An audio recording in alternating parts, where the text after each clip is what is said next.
संतों को सेवा किया, हेल्प किया, कितने साधुओं को, कितने भटके हुए लोगों को भगवान के रास्ते पे लाए, कितना दान किया, पुण्य किया, जप किया, तप किया, उपवास किया, व्रत किया, कितना धाम सेवन किया, भगवत धाम कितना घूमे फिरे, कितने माला किया, जप किया, हरिनाम किया। ये सब बुढ़ापा में करोगे? घूमना बुढ़ापा में थोड़ी ना होता है। लोग सोचते हैं कि धाम जाएंगे बुढ़ापा में। अरे बुढ़ापा में क्या जाओगे? बुढ़ापा में चल नहीं पाओगे, दर्शन करने जा ही नहीं पाओगे। तो जब तक शरीर में ताकत है तभी भक्ति करनी चाहिए। बुढ़ापा क्या होता है? पका हुआ आम है। आम भी बुढ़ापा से अच्छा होता है, मीठा होता है, लेकिन बुढ़ापा तो ऐसा ही कड़वा होता है।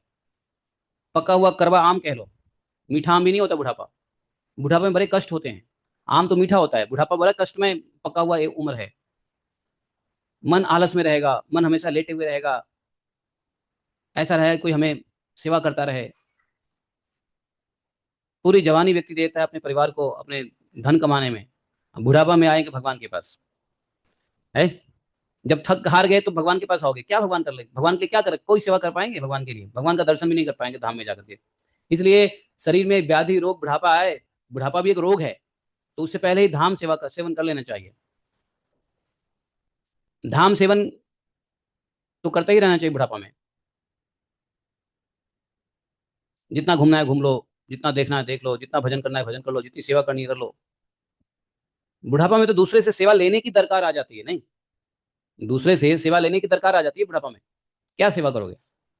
तो बुढ़ापा उम्र में भक्ति करके क्या कर लोगे? खुद अपना शरीर नहीं संभला जाएगा, भगवान का क्या सेवा करोगे?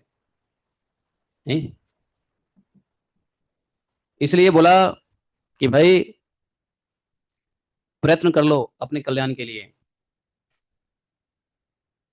अब अगले छठे श्लोक में प्रहलाद महाराज कहते हैं मनुष्य की आयु कितनी है और वह कैसे कैसे अपनी आयु को व्यतीत करता है। सुनो ध्यान से, मनुष्य की आयु कितनी है और कैसे किस किस प्रकार से मनुष्य अपने आयु को व्यतीत करता है।